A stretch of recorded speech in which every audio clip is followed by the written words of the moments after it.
बहुचर्चित शक्तीपीठ महामार्ग रद्द करावा आणि शेतकऱ्यांच्या जमिनी वाचवाव्यात अशी मागणी करत आज शक्तीपीठ महामार्ग शेती बचाव कृती समितीकडून अंकली चौकात रास्ता रोको आंदोलन करण्यात आलंय। या रास्ता रोको आंदोलनात शेतकरी, विविध सामाजिक संघटना यांनी सहभागी होत शक्तीपीठ महामार्गाला कडाडून विरोध दर्शवलाय। रास्ता रोको आंदोलनामुळे सांगली कोल्हापूर मार्गावरील वाहतूक विस्कळीत झाली होती।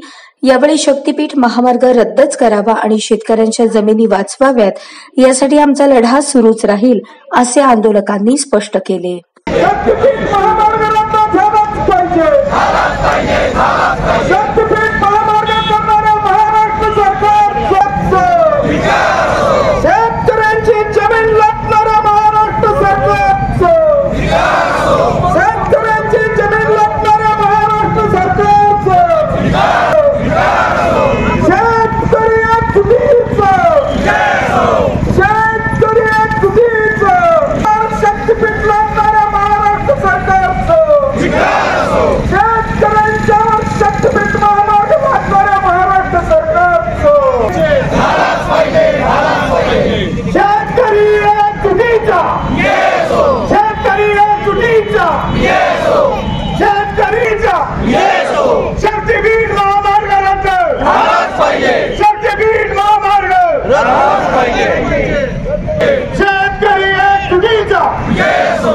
नागपूर हा शक्तीपीठ महामार्ग रद्द झाला पाहिजे या प्रमुख मागणीसाठी आज रत्नागिरी नागपूर 166 हा हायवे शेतकऱ्यांनी बंद पाडलेला आहे। महासंघर्ष समितीच्या वतीने बंद पाडलेला आहे आणि यावरती आज साधारणतः तास ते 2 तास रस्ता रोको आंदोलन करण्यात आलं।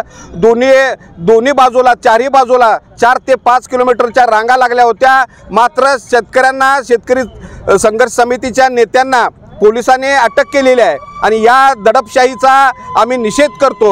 पोलिसांनी कितीही दडपशाही केली, कुणाला कितीही अटका केल्या तरी हा संघर्ष थांबणार नाही।